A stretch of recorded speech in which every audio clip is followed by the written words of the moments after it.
Hello, welcome to new आकार। मैं अमन मिश्रा आप सभी का आपके अपने परिवार न्यू आकार पर हार्दिक स्वागत करता हूं। जैसा कि आपको पता है कि हम रीजनिंग पढ़ रहे थे और रीजनिंग में हम डाइस देख रहे थे। तो डाइस की जो सेवाएं हैं हमारी तीसरे लेक्चर तक पहुंच चुकी है, यानी कि ये डाइस का तीसरा पार्ट है, ये पार्ट 3 है। यानी कि 2 पार्ट डाइस के ऑलरेडी अपलोडेड हैं। आप अगर डाइस सीखना चाहते हैं तो क्रमवार वीडियो को देखिए। सर्वप्रथम आप पहले वीडियो को देखिए, फिर दूसरे, फिर आप इस वीडियो को देखिए। लगभग 4 से 5 वीडियो में जो भी वीडियो डाइस की आपको यहाँ पे मिलेंगी, वीडियो लंबी नहीं है, ज़्यादा से ज़्यादा 20 से 30 मिनट की वीडियोज होती है। इन वीडियोज को आप कंप्लीट देखिए। डाइस जीवन में कभी आपको परेशान नहीं करेगी। इसके बाद ये सभी परीक्षाओं के लिए महत्वपूर्ण है, जैसा कि यहाँ पे लिखा गया है, सभी परीक्षाओं के लिए महत्वपूर्ण और शून्य से शिखर होगा। यानी कि कोई भी कॉन्सेप्ट यहाँ पे छूटेगा नहीं। अगर एक आधा कॉन्सेप्ट यहाँ से स्किप भी होता है तो प्रैक्टिस सेशन इसके बाद चलने वाला है। रीजनिंग के कंप्लीट टॉपिक का प्रैक्टिस हम आपके साथ करेंगे, तो वहाँ पे आप जितने भी टाइप्स ऑफ क्वेश्चन होते हैं वो देख रहे होंगे। तो चलिए सेशन की शुरुआत करते हैं। तो अभी तक हमने क्या देखा, एक ओवरव्यू उस पर देख लेते हैं। तो हम पढ़ रहे हैं डाइस यानी कि पासा। हमने आपको बताया कि जो पासा होता है हमारा, वो घन या घनाभ के आकार की त्रिविमीय आकृति होती है। यानी कि पासा घन या घनाभ के आकार की त्रिविमीय आकृति होती है। यहाँ तक की बातें क्लियर हुई। और पासा कुछ इस तरीके से बनता है, आप बनाना सीख लीजिए।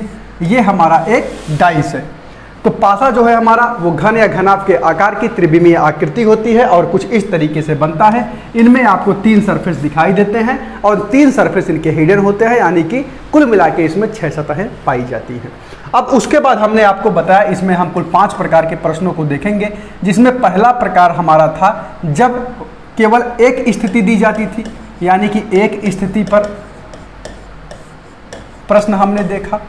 उसके बाद हमने 2 स्थिति पर देखा और 2 स्थिति अभी कंप्लीट नहीं हुई है।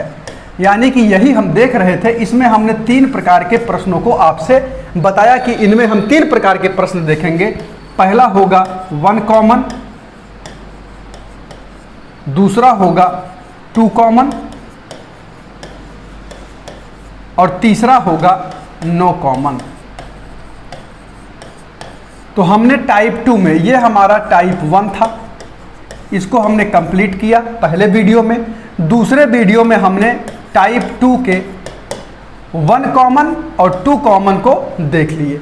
यानी कि 1 कॉमन पे आधारित जो प्रश्न होते हैं उनमें टाइप्स ऑफ क्वेश्चन कैसे बनते हैं वो हमने देखा। 2 कॉमन देखा और आज बारी है नो कॉमन की। आज हम नो कॉमन को कंप्लीट कर रहे होंगे। आप बढ़िया से कॉपी कलम लेके बैठ जाइए।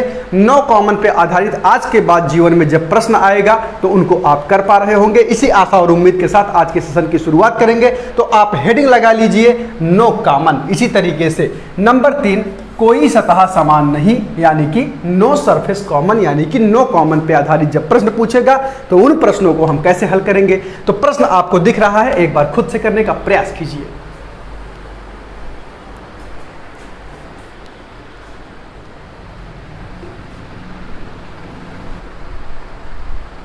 तो हम उम्मीद करते हैं कि आपने प्रयास किया होगा।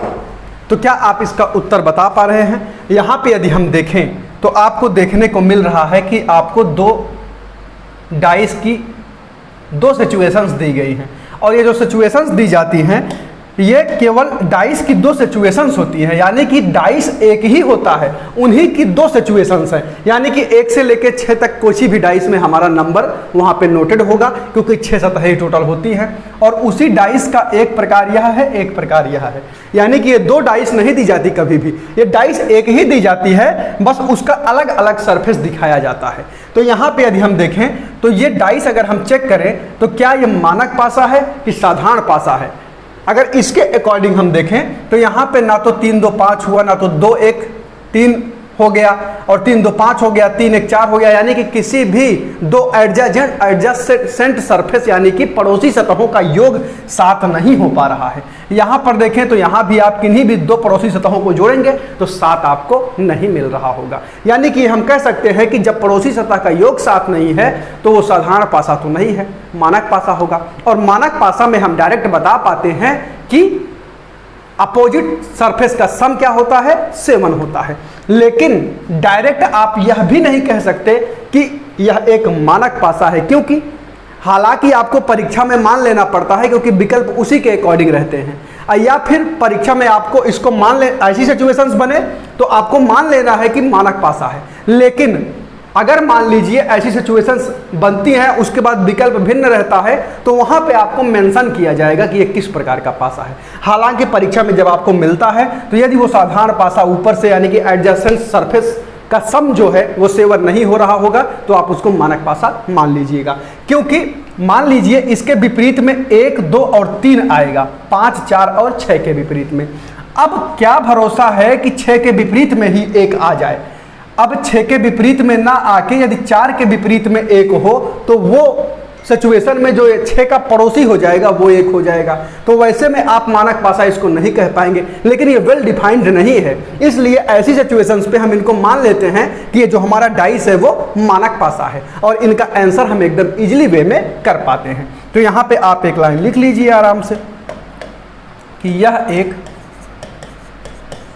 मानक पासा है,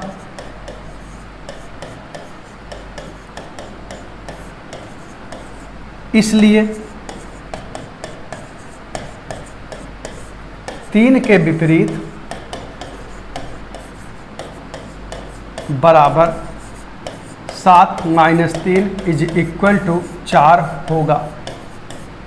ये बात आपके समझ में आ रही होगी। ये पासा जो है हमारा मानक पासा है, तो विपरीत जो आपका सरफेस होगा और जो विपरीत सरफेस होगा उनका सम हमेशा 7 हो रहा होगा। तो 3 के विपरीत हमसे पूछा गया था, तो 3 के विपरीत में हम 7 में से 3 को घटाए तो 4 प्राप्त हुआ। अब 4 और 3 को आपस में जोड़ेंगे तो आपको 7 प्राप्त होगा, यानी कि इस प्रश्न का जो राइट आंसर है वो हमारा क्या हो जाएगा, वो हो जाएगा 4। 3 के विपरीत में क्या आ जाएगा, 4 आ जाएगा।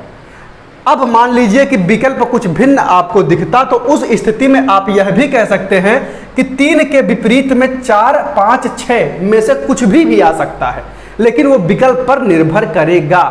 अधिकांश केसेस में इसको मानक मान के ही आंसर लगाया जाता है।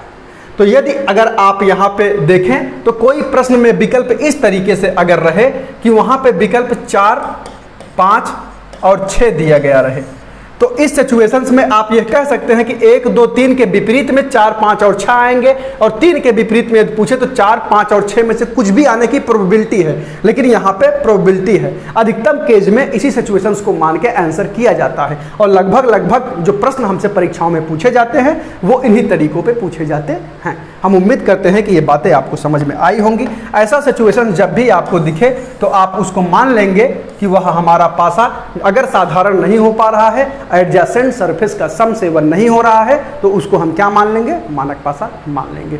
अगला प्रश्न करते हैं, आपका डाउट थोड़ा और क्लियर हो जाएगा और उसके बाद आप सारे प्रश्नों को कर पा रहे होंगे। इस प्रश्न का आंसर देने का कोशिश कीजिए। तो 2 के विपरीत क्या होगा ये हमको बताना है। 4, 2, 6 और 3, 1, 5 यहाँ पे लिखा गया है, तो हमसे पूछा है कि 2 के विपरीत में क्या आएगा। एक बार आप इसको खुद से करने का प्रयास कीजिएगा।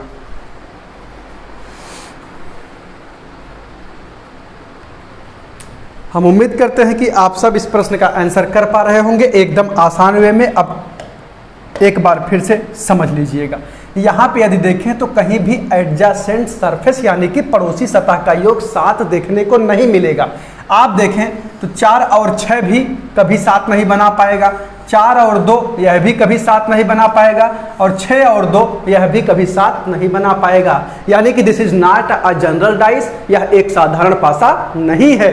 यहाँ पे यदि हम देखें तो 5 और 3 यह भी नहीं कभी 7 बनाएगा, 3 और 1 यह भी नहीं 7 बनाएगा, 5 और 1 यह भी नहीं 7 बनाएगा, and then we can say that it is also not a general dice. यह भी एक साधारण पासा नहीं है, तो यह है क्या, यह एक मानक पासा है। और मानक पासा में किन्हीं भी सतह और पड़ोसी सतह का योग 7 होता है, तो यहाँ पे 2 के विपरीत में क्या हो जाएगा, 5 हो जाएगा हमारा आंसर। 7 में से हम 2 घटाएंगे तो हमको 5 प्राप्त हो जाएगा, और इन दोनों का सम करेंगे तो हमको 7 प्राप्त होगा। क्योंकि ये जो दोनों डाइस है, ये डाइस हमारी कैसी है, ये डाइस हमारी स्टैंडर्ड डाइस है। और ये हमको कैसे पता चला, हमने देखा कि कहीं भी 2 पड़ोसी सतहों का योग 7 नहीं हो रहा था। तो यदि 2 पड़ोसी सतहों का योग 7 नहीं हुआ तो हम कह पाए कि जो हमारा डाइस है वो किस प्रकार का है, वो हमारा मानक पासा यानी कि स्टैंडर्ड डाइस है। हम उम्मीद करते हैं कि ये सारी बातें आपके समझ में आ गई होंगी जब हमने देखा कि हमारा जो डाइस है वो स्टैंडर्ड डाइस है। और इसका कंक्लूजन हम कैसे निकालेंगे, हम चेक कर लेंगे कि क्या कहीं पे पड़ोसी सतह का योग साथ हो रहा है, नहीं हो रहा था तो हम ये मान लिए कि ये जो हमारा डाइस है ये स्टैंडर्ड डाइस है और इसका आंसर हम स्टैंडर्ड डाइस के रूप में कर दिए। अगर विकल्प में 5 मौजूद है तो वो आपका राइट आंसर कहलाएगा। इन प्रश्नों को आप ऐसे ही हल करने का प्रयास कीजिएगा। हम एक बार हटते हैं, आप इसको नोट कीजिए और अगले प्रश्न की तरफ चलते हैं और उस प्रश्न को आप देखिए कैसे आप उसको कर पा रहे होंगे।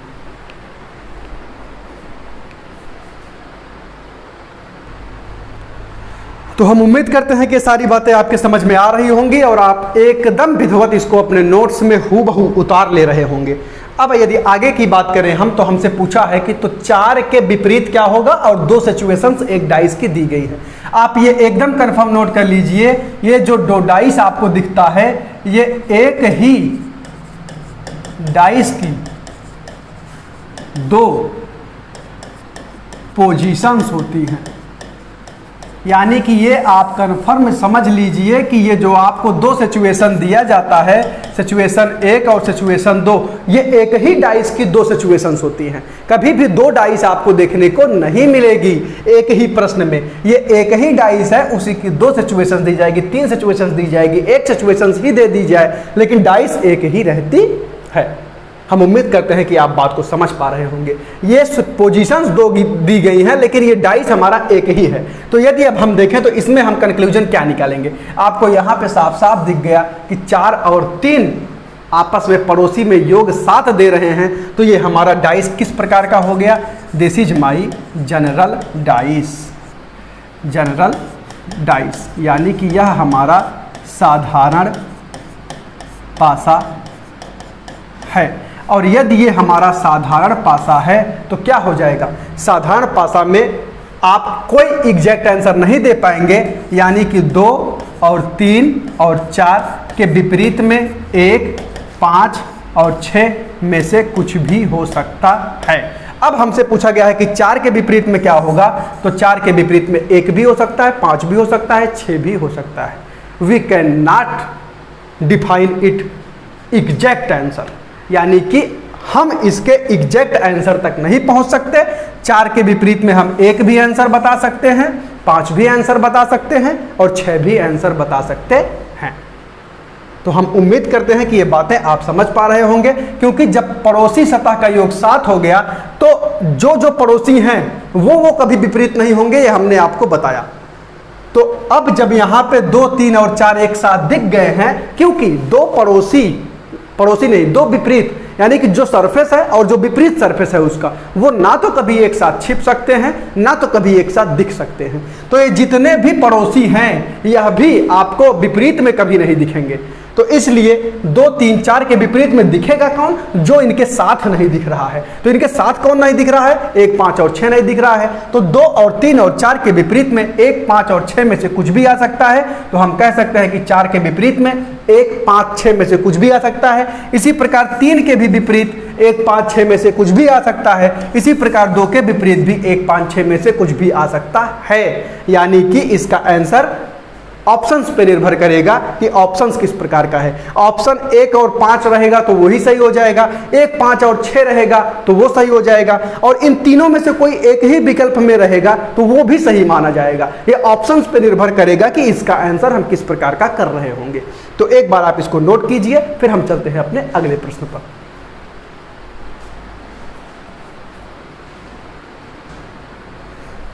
अब अगर इस प्रश्न का कोई डाउट आपके मन में क्रिएट हो रहा है तो वो अगले प्रश्न में एकदम से खत्म होने वाला है। आइए एक प्रश्न इस पे हम और देखते हैं, और इनमें हमने आपको ऑप्शंस भी लेके रखा है। अब आप देखिएगा कि कैसे कैसे ऑप्शंस से भी आपका आंसर चेंज हो जाएगा। तो अब आप देखेंगे तो यहाँ पर कहा गया है कि यहाँ पे हमको पासे की 2 स्थितियाँ दी गई है। पहली स्थिति ये है और दूसरी स्थिति ये है। तो हमको बताना है कि 6 के विपरीत में क्या होगा। तो अब आप देखें तो यहाँ पे 4, 3, 7 आपको देखने को मिल गया फिर से, यानी कि यह जो हमारा डाइस है ये किस प्रकार का है, ये जनरल डाइस है। General dice. जनरल मतलब साधारण पासा। एडजासेंट सरफेस का योग जो है, पड़ोसी सतह का योग 7 हो रहा है, तो ये हम कह सकते हैं कि ये डाइस हमारा जनरल डाइस हो गया। अब यदि जनरल है तो आप कह सकते हैं कि 1, 2 और 6 के विपरीत में 3, 4 और 5 में से कुछ भी आ सकता है। यह कंक्लूजन हम निकाल देंगे क्योंकि कोई भी कॉमन नहीं है और ये डाइस हमारा जनरल डाइस है, तो हम कह सकते हैं कि 1, 2 और 6 के विपरीत में 3, 4, 5 में से कुछ भी आ सकता है। अब देखिए अलग अलग ऑप्शंस के जरिए आप कैसे अलग अलग आंसर इसका दे रहे होंगे। हमसे प्रश्न पूछा कि 6 के विपरीत में क्या होगा, हमने कहा कि 6 के विपरीत में 3, 4, 5 में से कुछ भी हो सकता है। अब आप ऑप्शन देखिए 1, 2, 3 और 4, 1 और 2, इनमें से क्या है। तो यदि अब आप देखें तो क्या आप 1 लगा पाएंगे। 6 के जब पड़ोस में 1 है तो विपरीत में नहीं हो सकता, ये ऑप्शन गलत हो गया। अब आप 2 देखें तो 6 के पड़ोस में 2 है, यह भी विपरीत नहीं जाएगा। अब उसके बाद आप देखें तो विपरीत में 3, 4, 5 में से कुछ भी हो सकता है, तो ये कह रहे हैं कि 3 और 4 में से कुछ हो सकता है, तो ये तो हो सकता है, सही है। और आगे देखें तो फिर 1 और 2 दिया गया है, ये तो पड़ोसी है तो विपरीत जाएंगे ही नहीं, तो हमारा राइट आंसर क्या हो गया 3 या 4, यानी कि 3, 4 में से कुछ भी हो सकता है इनके विपरीत में। 5 नहीं दिया है, कोई बात नहीं है। अभी क्योंकि प्रोबेबिलिटी तो है ये कि 3, 4 और 5 में से कुछ भी हो सकता है, या हो सकता है कि वो जान लिए हों कि 5 नहीं होगा तो 3 और 4 दे दिए हैं, यानी कि तीनों में से होगा तो एटलीस्ट कोई एक ही। तो प्रोबेबिलिटी के आधार पे अगर ऐसा ऑप्शन आपको दिखे तो उसमें से यदि कोई एक दिख रहा होगा तो आप उसको सही काट लेंगे। लेकिन अब यहाँ पे आप देखिए, यहाँ पे आपको 3, 4, 5 में से 3 भी दिख रहा है, 4 भी दिख रहा है, 5 भी दिख रहा है, लेकिन आप इसको आंसर नहीं लगाएंगे। आगे आपको दिया गया है कैन नॉट डिफाइंड, क्योंकि एग्जैक्ट हमको नहीं पता है कि 3 ही होगा कि 4 ही होगा कि 5 ही होगा। हमको सिर्फ और सिर्फ इतना पता है कि 3, 4, 5 में से कुछ भी हो सकता है, लेकिन यह नहीं पता है कि 3 ही होगा कि 4 ही होगा कि 5 ही होगा, तो हम कोई एग्जैक्ट आंसर नहीं कर सकते। समझ में आ रहा होगा, ये हम मान लेते हैं। तो यहाँ पे ना तो 3, ना तो 4, ना तो 5, यहाँ पे विकल्प है कैन नॉट डिफाइंड, तो ये हमारा आंसर कैन नॉट डिफाइंड हो जाएगा। अगला ऑप्शन हम देखें तो हमको 3, 4, 5, 1, अब हमको इसमें से कोई एक आंसर देना मजबूरी बन जाता है कि हम इसमें से कोई एक आंसर देंगे ही देंगे। तो ऐसी सिचुएशन यदि आपके साथ बने तो इस पासे को इस पासे के ऊपर रख के आप आंसर दे दीजिएगा। जो एक दूसरे के स्थान पे आ रहा होगा वही एक दूसरे के विपरीत मान लिया जाएगा। तो यहाँ पे 6 इस तरफ आ रहा है, तो इस तरफ यहाँ पे 5 आ रहा है, तो इस प्रश्न का राइट आंसर 5 हो जाएगा। जब भी आपको नो कॉमन में इस तरीके से विकल्प देखने को मिले तो आप दोनों पासे को एक दूसरे के ऊपर रख के आंसर दे दीजिएगा। और नो कॉमन में कब ऐसी सिचुएशंस बनेगी, जब वो डाइस हमारा जनरल डाइस होगा। अगर डाइस हमारा स्टैंडर्ड डाइस यानी कि मानक पासा हो गया तो हम तो एग्जैक्ट आंसर बता पाएंगे, तो इसकी जरूरत हमको कहाँ पड़ेगी। लेकिन यदि पासा हमारा जनरल डाइस होगा और ऐसा ऑप्शन आपको देखने को मिले और ऐसी सिचुएशन सेम बने, तो एक डाइस को दूसरे डाइस के जस्ट ऊपर रख दीजिए और दोनों के स्थान पे जो आ रहा होगा वो एक दूसरे का विपरीत होगा। 2 के विपरीत में अगर पूछे तो 4 हो जाएगा, 1 के विपरीत में पूछे तो 3 हो जाएगा और 6 के विपरीत में पूछे तो 5 हो जाएगा। हम उम्मीद करते हैं कि सारी बातें आपको समझ में आ रही होंगी। इस प्रश्न को आप जल्दी से नोट कीजिए।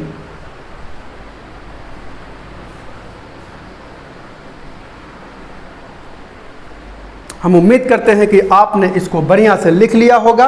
हम चलते हैं अब अपने नेक्स्ट टाइप पे। आप बढ़िया बढ़िया हाथों से हेडिंग लगा लीजिएगा। टाइप 3 हमने आपको बताया था कि टाइप 3 में हम पढ़ेंगे, क्या पढ़ेंगे, जब पासे की 2 से अधिक स्थितियां दी जाएं, when more than 2 positions are given. तो जब पासे की 2 से अधिक स्थितियां दी जाएंगी तो उन प्रश्नों को हम कैसे कर पा रहे होंगे, आइए देखते हैं। यहाँ पे स्थिति 1, स्थिति 2, स्थिति 3 स्थितियां आपको देखने को मिल रही हैं। यहाँ पे आपको प्रश्नों को वहां से शुरू करना है जिस 2 डाइस में आपको 1 सरफेस एटलीस्ट कॉमन दिख रहा है, यानी कि एटलीस्ट ही नहीं, आपको 1 सरफेस से ही ज्यादा एग्जैक्ट एप्रोप्रिएट आंसर मिल पाएगा। टू कॉमन में आपको एक तो पता चल जाएगा कि दो कॉमन को छोड़ के जो अगला है उसके विपरीत में जो हो रहा होगा वो विपरीत एकदम एग्जैक्ट आ जाएगा। लेकिन जो दो टू कॉमन मिल जाता है उसका एग्जैक्ट आंसर नहीं आता है। आपने जब टू कॉमन सरफेस देखा होगा तो आपको पता चला होगा, नहीं तो अभी भी हम आपको एक बार टू कॉमन भी लेकर दिखा देंगे। अब सबसे अच्छा ऑप्शंस क्या होगा आपके लिए, यदि मोर देन टू पोजीशंस दिखें, यानी कि पासे की दो से अधिक स्थिति दिखे, तो हमेशा ऐसे प्रश्नों को उन दो पासे से शुरू करना है जिन दो पासों में हमको एक स्थिति कॉमन दिख जाए, यानी कि एक सरफेस कॉमन दिख जाए। तो अब आप देखें तो क्या इसमें कुछ कॉमन है, 1 2 3 4 5 6, कुछ भी कॉमन नहीं है। तो इनको हम आपस में नहीं जोड़ेंगे, आपस में जोड़ेंगे किसको, यहाँ पे 1 2 3 है, यहाँ पे 4 3 5 है। अब आप देखिए तो 3 यहाँ भी है, 3 यहाँ भी है, यानी कि 3 कॉमन यहाँ पे मिल गया। अब हम क्लॉकवाइज घुमा के इसका एग्जैक्ट आंसर निकाल पाएंगे। तो अब इसके लिए आप बढ़िया से इसको लगा पा रहे होंगे, क्या लिखेंगे, from figure first and third, यानी कि फिगर 1 और 3 से हम इसका आंसर निकालेंगे। कैसे निकालेंगे, 3 से क्लॉकवाइज घूम जाएंगे, 3 से क्लॉकवाइज घूमे तो 3 1 और 2, यहाँ पे 3 से क्लॉकवाइज घूमे तो 3 5 और 4। अब आप देखें तो कॉमन सरफेस पे क्या आएगा जो हमको अभी तक नहीं दिखा, 1 से लेके 6 तक होना चाहिए था, 6 यहाँ पे कहीं नहीं आ रहा है, तो कॉमन के विपरीत में क्या आ जाएगा, 6 आ जाएगा।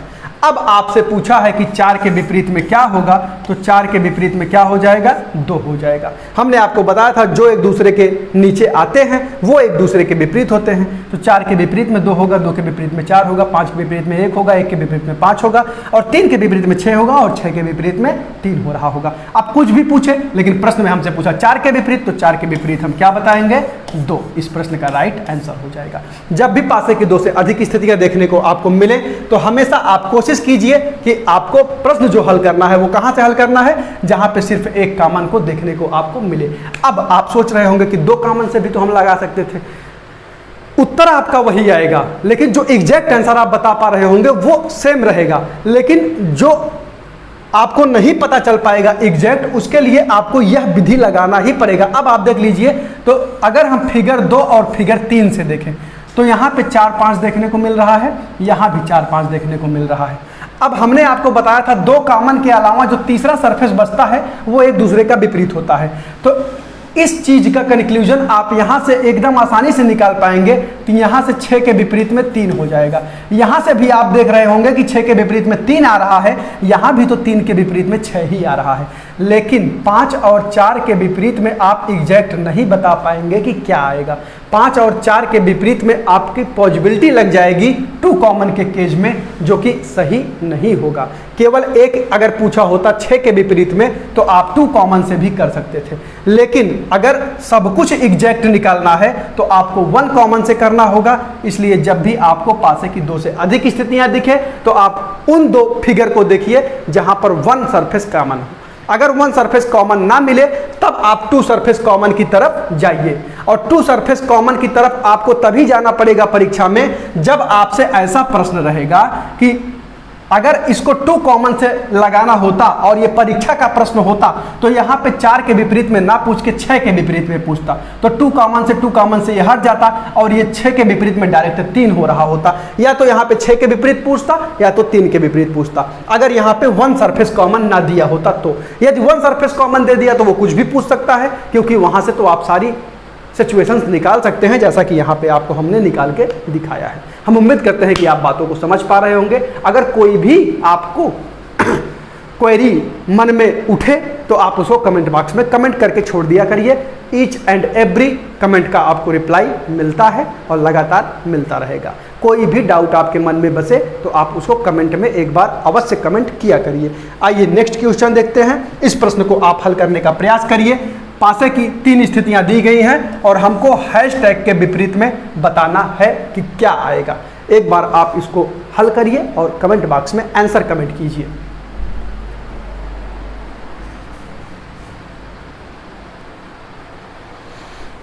क्या आप इसको हल कर पा रहे हैं? और अगर नहीं कर पा रहे हैं तो क्यों नहीं कर पा रहे हैं? बताइए,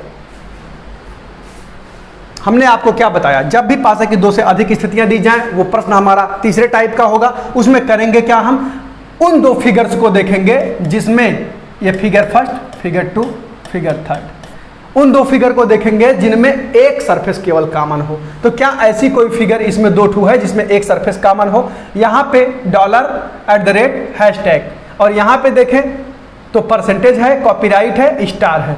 यहाँ पे हैशटैग है और कॉपीराइट है और परसेंटेज है। तो हमको बताना है कि हैशटैग के विपरीत में क्या होगा। यहाँ भी हैश मिलेगा आपको, यहाँ भी हैश मिलेगा आपको। तो इन 2 स्थितियों से हम इनके आंसर कर पा रहे होंगे। तो आप इन 2 फिगर को लेके इस प्रश्न को एक बार करने का प्रयास करिए, फिर हम आपको बताते हैं कि इसको आप कैसे एकदम बढ़िया से कर पाएंगे।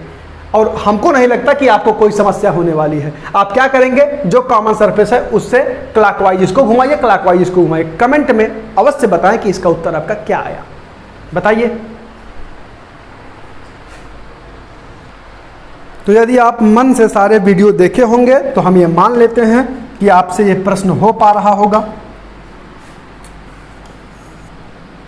तो अब यदि हम देखें तो हैशटैग यहाँ है, हैशटैग यहाँ है। अब ये भी हम किस में देखेंगे, from figure first and third. यहीं पे हमको 1 कॉमन हैशटैग और हैशटैग मिल रहा होगा।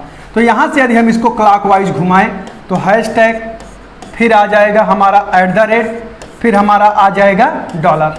और वहाँ से अगर इसको हम घुमाएं क्लॉकवाइज तो ये हो गया हैशटैग, फिर उसके बाद आ जाएगा हमारा परसेंटेज, फिर उसके बाद आ जाएगा कॉपीराइट। अब हमको बताना है कि हैशटैग के विपरीत में क्या होगा। हैशटैग के विपरीत में यहाँ पे आपको 6 सरफेस जो दिख रही हैं, जो अभी तक इसमें नहीं आई है, वही यहाँ पे विपरीत में आ रही होगी।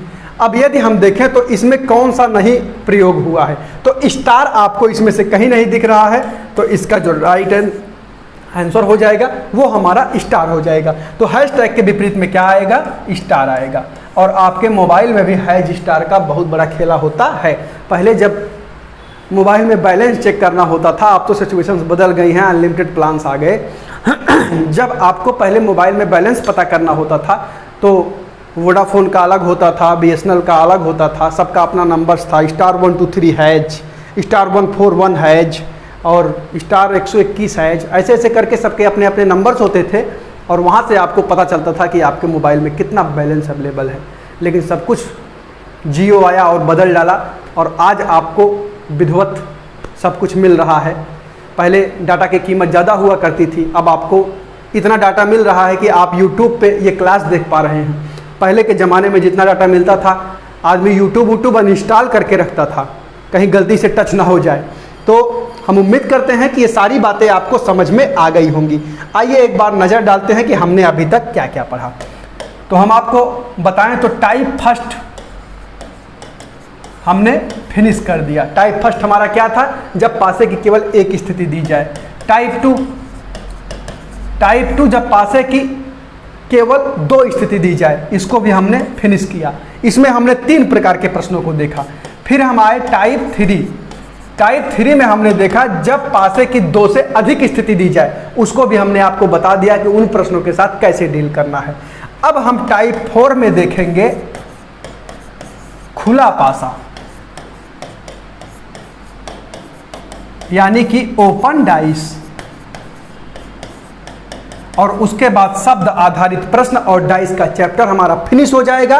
और जो प्रश्न 1-2 टाइप के स्किप होंगे यहाँ पे, वो आपको प्रैक्टिस सेशन में मिल जाएंगे। हम आपको each and every topic practice करवाएंगे और आप देखेंगे एक से बढ़ के एक प्रश्न आपको वहाँ पे देखने को मिलेंगे। आप लगातार बने रहिएगा और एक टॉपिक पे लगभग प्रयास होगा कि चुनिंदा जो रिपीटेड प्रश्न एग्जाम्स में हैं, मतलब कि बार बार आ रहे हैं और उनके आने की भविष्य में बहुत प्रोबेबिलिटी है, वो सारे प्रश्न आपको उसमें देखने को मिलेंगे।